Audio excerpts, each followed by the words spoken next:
أعوذ بالله من الشيطان الرجيم بسم الله الرحمن الرحيم الحمد لله رب العالمين الرحمن الرحيم مالك يوم الدين إياك نعبد وإياك نستعين الصراط المستقيم صراط الذين أنعمت عليهم غير المغضوب عليهم ولا الضالين ولوالدي آمين يا حضرة المصطفى محمد صلى الله عليه وسلم وأزواجه وذريته وآل بيته وجميع الأنبياء والمرسلين والصحابة والتابعين والشهداء والصالحين إلى أرواح جميع أولياء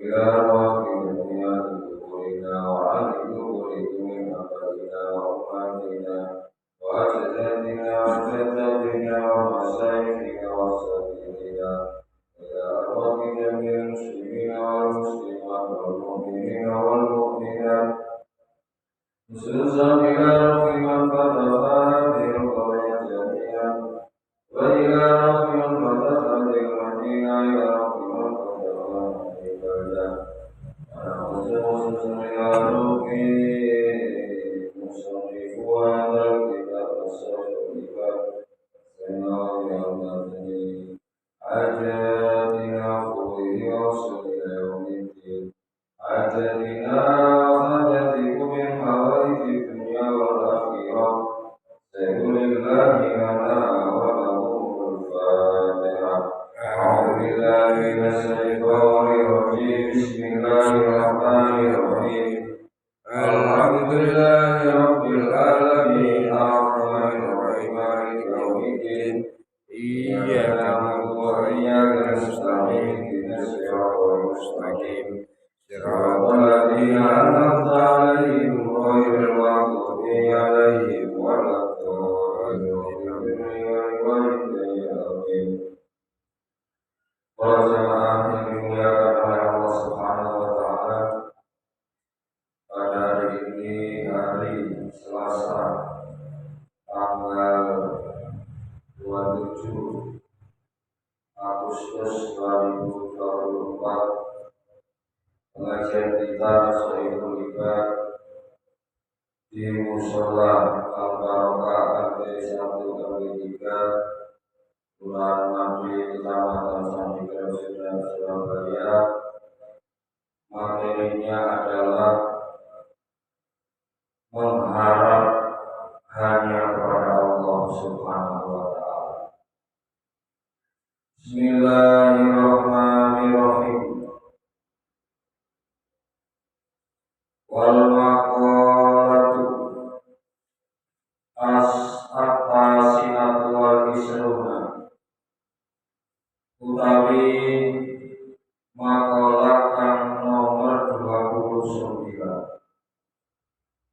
An-Ali saking sahabat Ali radhiyallahu anhu, muga-muga paring ridho radhiyallahu paring ridho sapa Allah anhu saking Sayyidina Ali wa karrama musliatin sapa Allah wajhahu ing wajhi Sayyidina Ali. Tafadhal ala man sita, tafadhal ala man sita aweyo kanugrahan siro ing atase wong kang arep siro ai asih tegese bagusono siro ilahi marama wa antim lan aweyo nikmat siro alaihi ing atase ma fa anta mongko utawi siro amiru iku dadi kepala lima. Was'al lan jalu osiro man ing sita kang karep sira fa'anta mongko utawi sira asiru iku dadi budaya man. Jamaah yang dimuliakan oleh Allah Subhanahu wa taala. Pada kesempatan pagi hari ini materinya kita adalah hanya berharap kepada Allah. Mengapa? Karena menurut Sayyidina Ali karramallahu wajhah, kalau kita itu mengharap kepada makhluk, apalagi kemudian meminta kepada makhluk, maka di sini kata Sayyidina Ali, kita akan menjadi budaknya. Sebaliknya kalau kita itu memberi kepada makhluk, maka kita adalah Tuhan bagi orang itu. Karena itu binatang yang termasuk menurut adalah digambarkan anjing, karena anjing merasakan bahwasanya hidup dan matinya ditanggung oleh tuannya, sehingga dia menurut sekali kepada tuannya. Demikian juga kalau orang itu menggantungkan kepada makhluk, maka dia akan menjadi budak daripada orang yang memberi. Harusnya kita berada di level yang memberi atau di atas, tangannya di atas, tapi janganlah kita itu menjadi tangan yang di bawah. Jemaah yang dimuliakan oleh Allah Subhanahu wa taala. Sekarang kita jelaskan bagaimana tentang sudut pandang Al-Quran tentang orang-orang yang suka meminta-minta jaluan. Dalam Al-Quran surat Al-Baqarah ayat 273, Allah Subhanahu wa taala berfirman, A'udzu billahi minasyaitonir rajim. Bismillahirrahmanirrahim. Lil fuqara'i alladziina uhsiru fi sabilillah. Berinfaklah kamu kepada orang fakir. Alladziina uhsiru fi sabilillah. Dalam koma mereka adalah orang-orang yang terikat di jalan Allah. Jadi kita pilih, kalau kita itu berinfak kepada orang fakir, kita pilih-pilih terlebih dahulu, yaitu kepada orang yang di jalan benar, di jalan la yastati'una dzurban. Kata Allah, yang mana orang fakir itu tidak bisa mencari rezeki, tidak bisa berusaha fil ardi, di dalam bumi, di dalam mencari di atas bumi. Contohkan seperti janda tua, dia sudah tidak mampu lagi untuk melangkahkan kakinya atau tangannya seperti yang masih muda-muda. Karena itu mereka janda-janda tua perlu adanya uluran tangan agar mereka bisa bertahan hidup. Yasaluhum al-jahilu aghniya, yang mana orang-orang itu menyangka mereka adalah orang-orang yang kaya, minat ta'afufi, padahal dia itu adalah orang-orang yang merasa lemah. Tadrifuhum, mereka tidak mau minta-minta dikarenakan kalau tidak terdesak. Ta'rifuhum bisimahum la yas'aluna an-nasa ilhaf. Orang-orang yang tidak tahu menyangka mereka orang kaya karena memelihara dirinya dari meminta-minta. Isim yang diambil isim, memang itu yang dianjurkan. Kamu kenal mereka dengan melihat sifat-sifatnya. Mengikuti mengenai kok gak tahu jalur-jalur, tak tengok kok wong gak kerja. Justru sopo sing golekno ya. Nah, kita meneliti dari RT data, RT belum data di warganya yang tidak mampu, yang sangat membutuhkan. Ayo ditulis, diambil. Mereka yang meminta-minta kepada orang seperti orang yang meminta-minta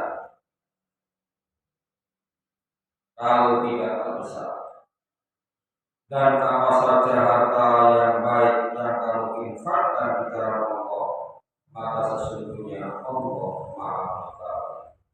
Jemaah yang dimuliakan oleh Allah Subhanahu wa Ta'ala. Jadi di sini kita tahu tidak ada seorang pun yang disuruh untuk meminta-minta. Justru kita yang harus memberi. Bahkan orang miskin pun, orang fakir pun tidak meminta-minta. Mereka di jalan Allah, tapi tidak meminta-minta. Dan orang yang seperti inilah yang harus kita perhatikan. Kata Allah, berinfaklah kamu terhadap orang fakir. Mereka tidak meminta-minta, tapi mereka butuh pertolongan. Mereka di jalan Allah. Dan Allah Maha Mengetahui terhadap apa saja yang kamu inginkan. Surat Al-Baqarah ayat 273. Dari Abu Hurairah radhiyallahu anhu bahwasanya Nabi sallallahu alaihi wasallam bersabda, "Laisal miskin, bukanlah orang yang miskin. Dia tawafi, orang yang berkeliling meminta-minta, yaitu orang yang berkeliling kepada orang lain untuk meminta-minta, lalu dia ditolak satu suap atau dua suap, satu biji kurma dan dua biji kurma." Lalu mereka bertanya, para sahabat, kalau bukan mereka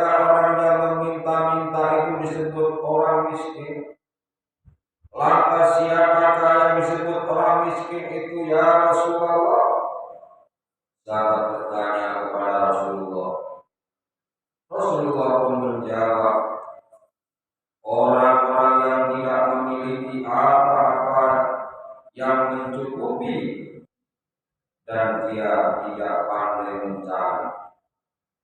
Lalu orang-orang bersedekah kepadanya serta tidak meminta kepada orang lain apapun.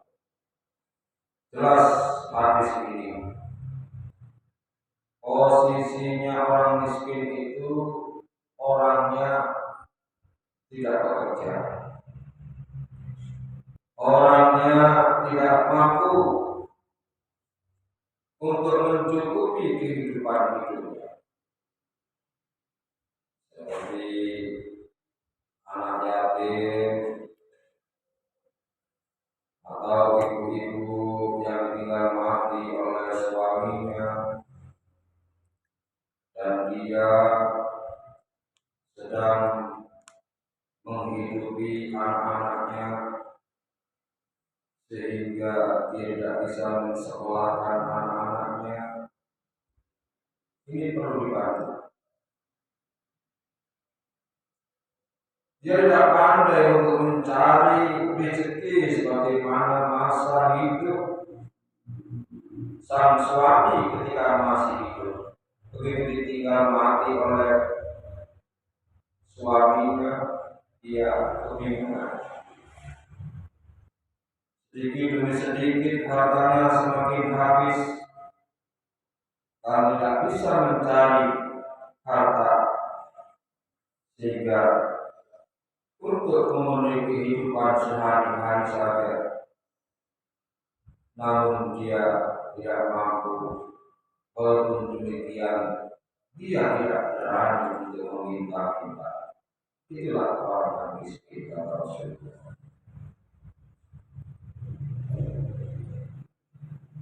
Karena itu barang siapa yang meminta-minta harta orang lain untuk dikumpulkan, maka sungguh dia telah meminta bara api jahanam. Jemaah yang dimuliakan oleh Allah Subhanahu wa Ta'ala, itu adalah sebuah hadis yang diriwayatkan dari Abu Hurairah radhiyallahu anhu. Nabi sallallahu alaihi wasallam bersabda, "Man sa'ala sa'an walahum takatsur." Siapa yang meminta-minta kepada manusia untuk memperbanyak hartanya, bernama yas'alu jabra, maka sesungguhnya dia telah meminta dari neraka jahanam, meminta api dari neraka jahanam. Ubaisah radhiyallahu anhu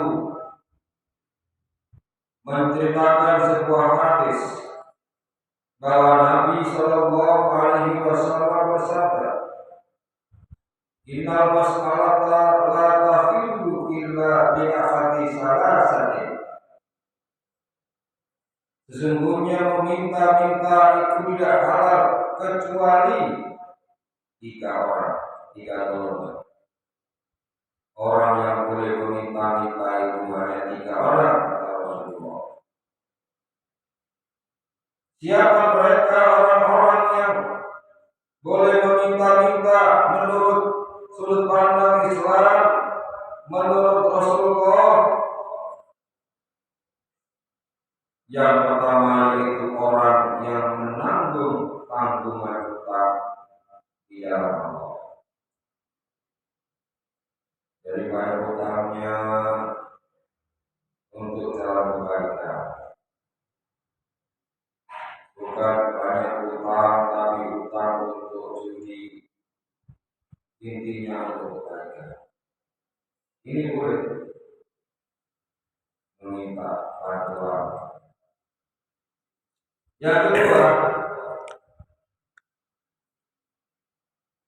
yaitu seorang laki-laki yang ditimpa musibah pada hartanya, kebakaran, hartanya habis, sehingga untuk bertahan hidup dia tidak bisa karena hartanya terbakar, rumahnya terbakar. Dia tidak bisa bertahan hidup kalau dia lanjut. Maka orang yang telah terkena musibah seperti ini perlu kita bantu, sehingga dia bisa berdiri kembali. Kemudian yang ketiga,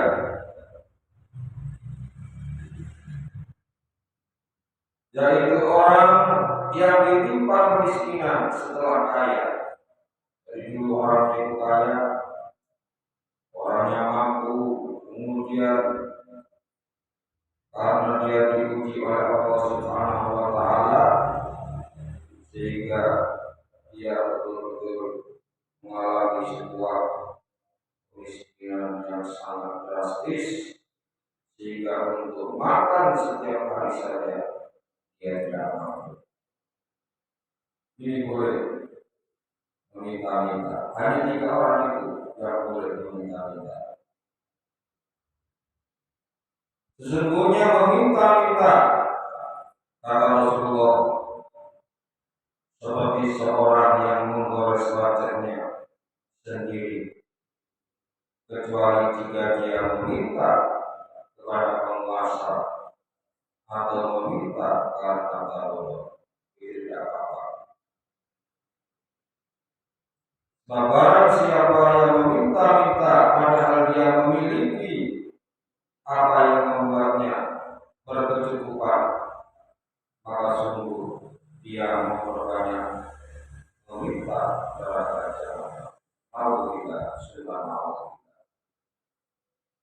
Karena itu kita harus berdoa, memohon, hanya memohon dan berharap kepada Allah Subhanahu wa Ta'ala. Dilewati lewat manusia itu betul-betul. Artinya, misal kita berdoa, ya Allah, kalau nyuwun rezeki melewati orang ini salah. Ya Allah, kalau nyuwun rezeki semua mau, nyuwun kecukupan rezeki, jalanan untuk kepositif mawon, itu jadi kita yang berharap terhadap si A, si B, si C tentang sebuah rezeki. Kita pasrahkan kepada Allah Subhanahu wa Ta'ala. Sebab orang yang meminta padahal dia itu mampu, sama saja dia memperbanyak meminta kepada.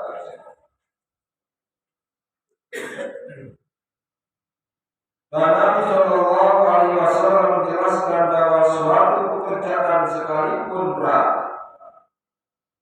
dan upah yang didapatkan darinya sedikit, hal itu lebih baik daripada menangis.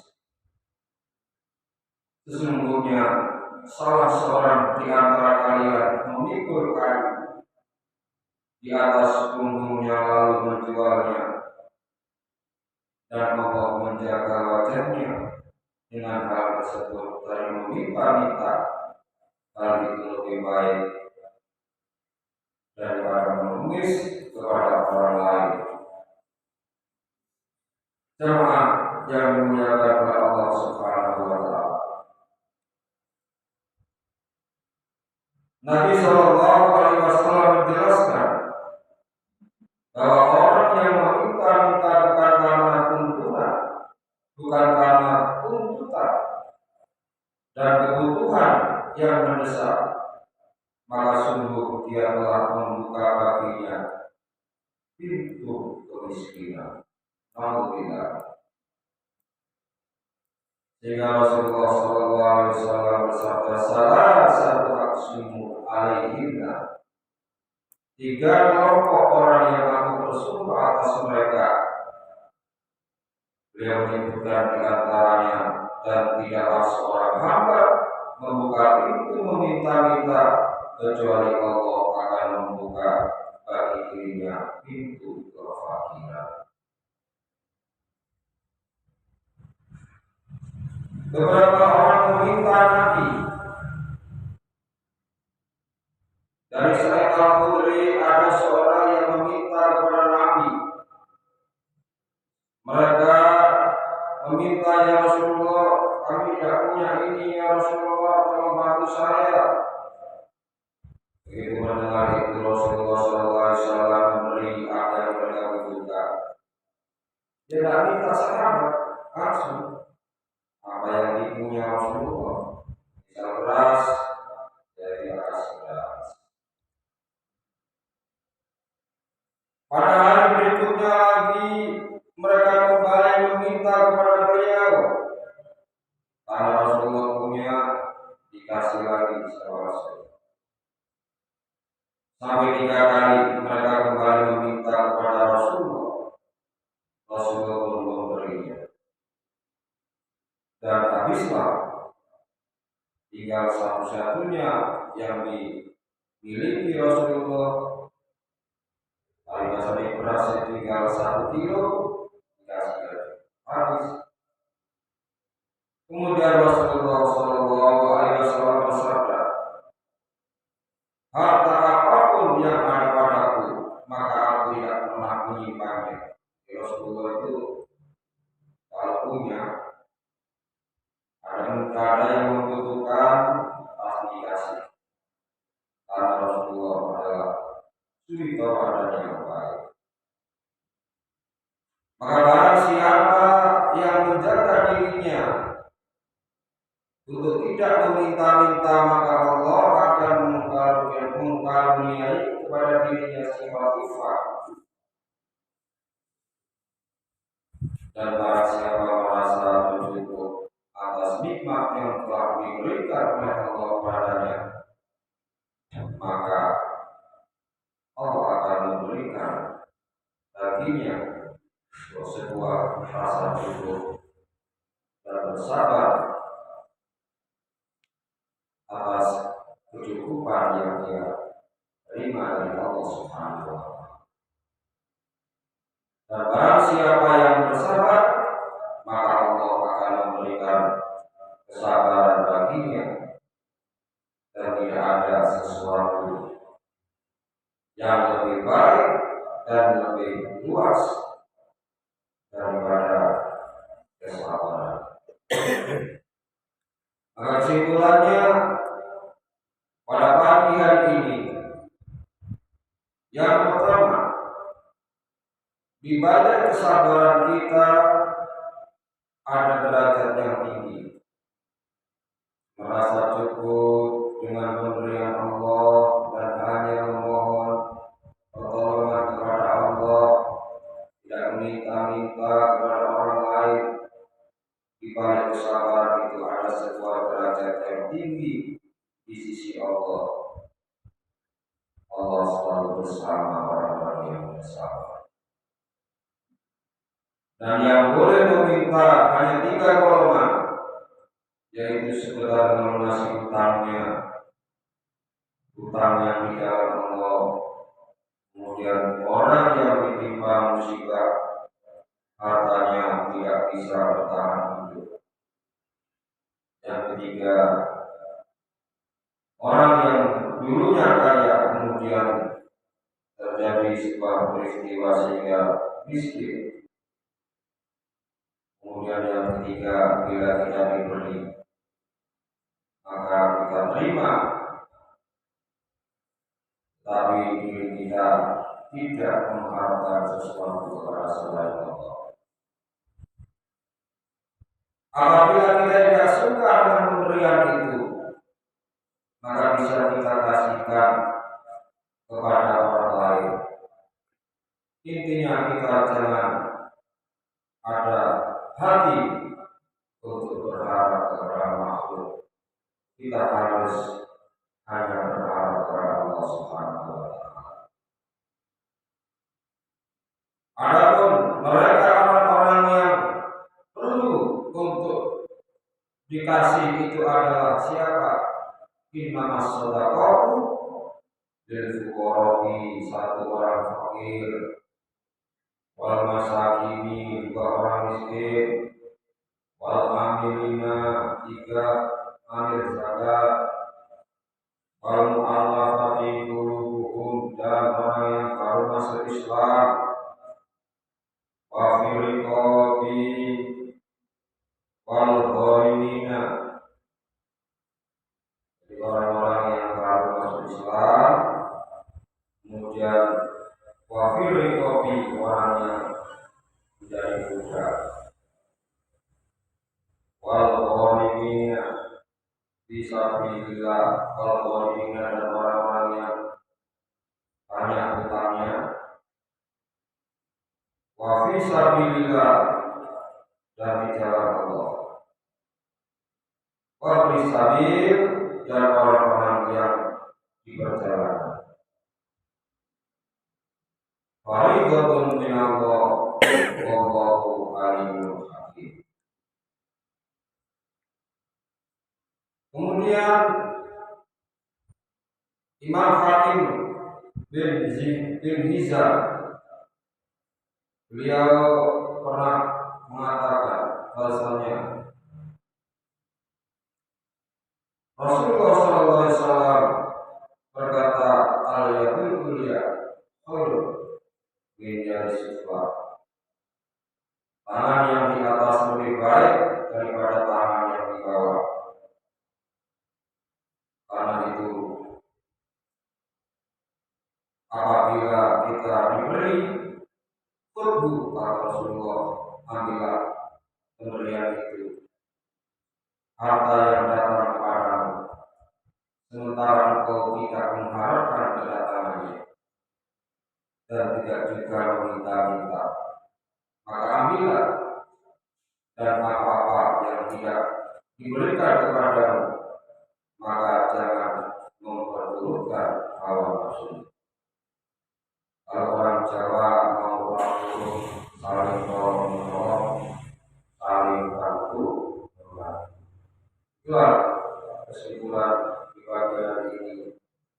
Jangan sampai kita intinya mengharap kepada selain Allah Subhanahu wa Ta'ala. Semoga bermanfaat. Ihdinas siratal mustaqim. Wassalamualaikum warahmatullahi wabarakatuh. Waalaikumsalam. Allahumma sholli ala Muhammad ya Rabbi sholli ala